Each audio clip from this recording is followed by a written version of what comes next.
Good morning. Welcome to us live here this morning. I'm Nick Gray, as usual, and today I'm joined by Azzouz. Now, Azzouz is part owner of Coffeelink, a local success story in Suffolk, starting in 2005, roasting, retailing and wholesaling coffee, now with over 100 colleagues and thousands of customers contributing to Coffeelink in various ways. I suppose that it's a real blend of people and coffee, as it says on your website, Azzouz. Well, good morning. Welcome. Good morning, Nick. Good morning. Thank you for inviting me to talk to you. Yes, absolutely. It's been an exciting journey, and Coffeelink has grown from its early days, and we have many happy customers, and it has been a roller coaster of a year, obviously, like everyone else. And our business has evolved slowly towards really supplying coffee at home through our website, coffeelink.com. We have obviously still quite a good number of retail units that we are struggling to keep going, and we're looking forward to reopen them, really. So yes, but looking back at the last 15 years, as you said, it's been quite an exciting journey. We're lucky to do it. Really, your customer base loves you. I just saw the Trustpilot, over 3,300 reviews, all 5 stars. So you've got a real passionate customer. Yes, we've done really well. I think the team has done brilliantly, to be honest, to keep the roastery going. And I feel really lucky and blessed to be surrounded by so many great colleagues, really, who have seen the opportunity to keep serving our customers in the most difficult of times. So, and we've only joined Trustpilot last June, so we could do a lot better. But I think wow, we're doing really well. So yeah, we're really proud. So what's been your biggest success in the last 12 months?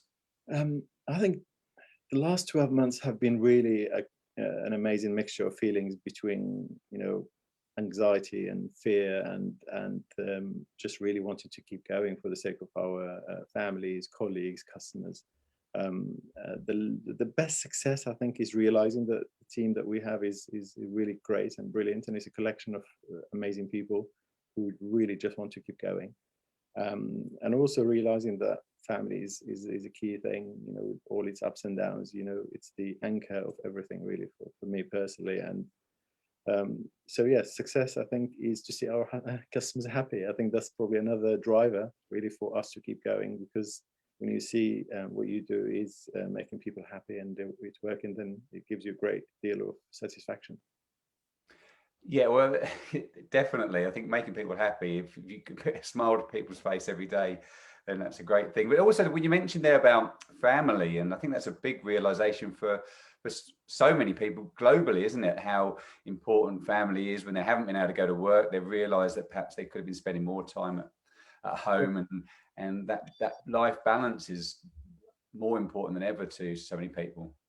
It is. I think it's a fluid balance, because it changes. As life goes on. Sometimes you give more time to family, other times you need to focus on work. So it is a challenging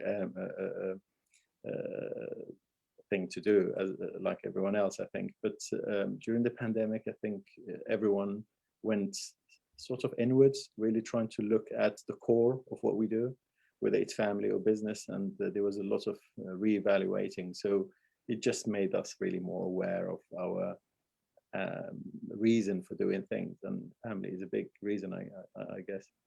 Yeah, definitely. Okay, so how did you get the best from yourself and your business in the last 12 months? I think the best, how did I get the best of myself? It's basically just really, I think it's a desire to keep going, really, because our business matters to us. It's under threat.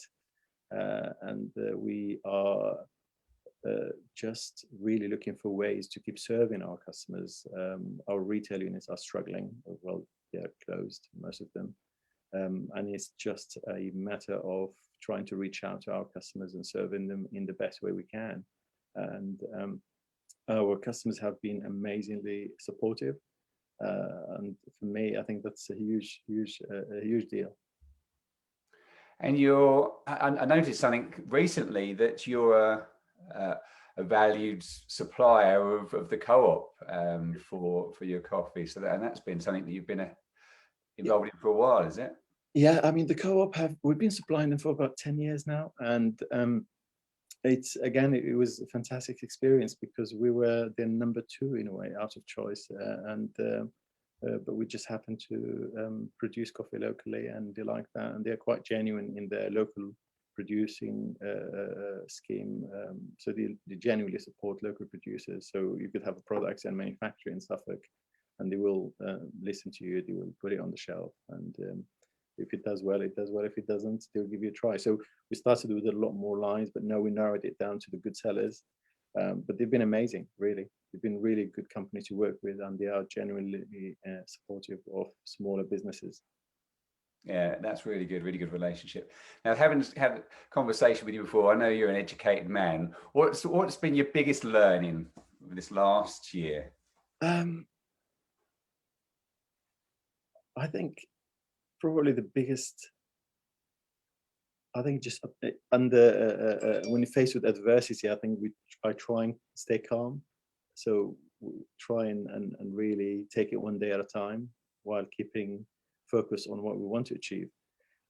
I think it was tested to the limit, the ability just to really keep focused and keep going. We're not out of the woods by any means, but we feel really lucky to be able to keep serving customers the way we do. We're looking forward now to reopening our stores in June or maybe earlier.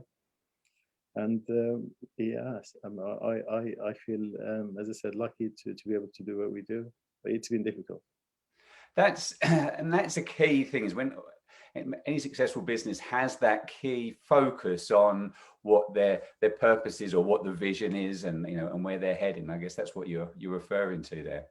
Absolutely. I think our vision is literally to try and make a difference, a positive difference in everything we do, from sourcing coffees with a good message.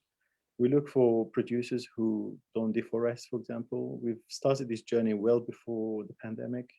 If you look at our forest coffee from Ethiopia, or Zege forest coffee in particular, it's got an amazing story. It preserves the forest. People don't need to deforest to sell wood, for example. And we're talking as basic as this. People who have to really literally deforest a forest to sell a few pieces of wood. So we're paying above market price. So we're paying a good amount for that coffee. And in fact, we had to really compete with probably second biggest coffee merchant or green coffee trading house in the world. And we feel really lucky to be able to support those farms, and also the fact that our customers support us by buying that coffee. And it's to be able to link the producer and the customer.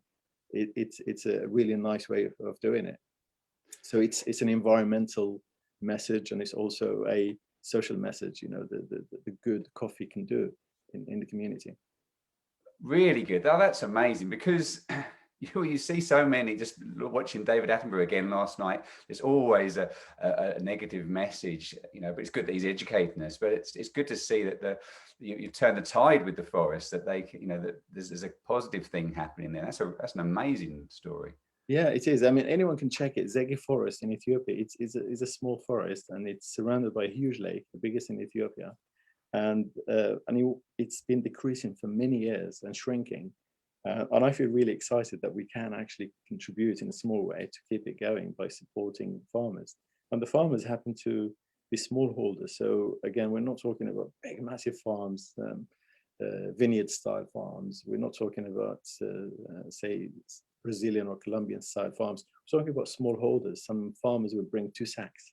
And if you look on our Instagram page, you will see how they trade. It's really basic, very traditional trading. Somebody would bring 2 sacks of coffee and you would get their payment. And somebody will have 10 sacks and so on and so forth. And it gets collected, processed, and exported. Excellent. Love it. So, and you may have mentioned this already, but for the next 3 to 6 months, obviously opening up, any other ambitions beyond that? I think the next 6 months, the focus would be really to reopen our stores.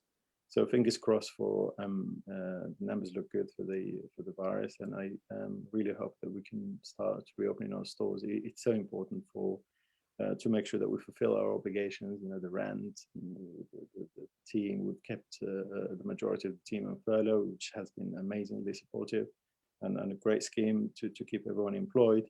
But it's obviously ultimately it's not a solution. I think everyone wants to work, and we need to really properly fulfill that mission to actually keep everyone employed and productive. And I think that's the big thing that people have been missing, isn't it? That's that public, or that contact with other people, and that's what you provide. So yes. I think social interaction is key, and we've all realized how important it is. We're social beings, and I think it's important to, having a cup of coffee, you can have a conversation about business, about family. You can have so much, over a cup of coffee. And I think the motivation for me was to, the Coffeelink the name suggests, it's really linking people through coffee, whether it's producing countries or people in the UK. And it makes me really happy when I see customers becoming friends in our coffee shops, just because of familiarity. They would come in every day, and they will realize they know each other, and after a while they start talking, and I think it's brilliant. Excellent, really good. So, well, listen, thanks very much for joining us this morning, Azzouz. Where can people find out more about what you do? We've got you can go on our website. You can go on our Instagram page, coffeelink.uk. You can call us. You can drop into the roastery, hopefully when this nightmare is over, and you can have a look and learn about coffee. There's so much to learn about coffee, and you're welcome as well to pop into the roastery. Excellent, definitely. I'm looking forward to it. Excellent. Well, thanks very much for joining us, Azzouz, and speak to you soon. Speak to you soon. Take care, Nick. Have a great day. Take care. Cheers, bye.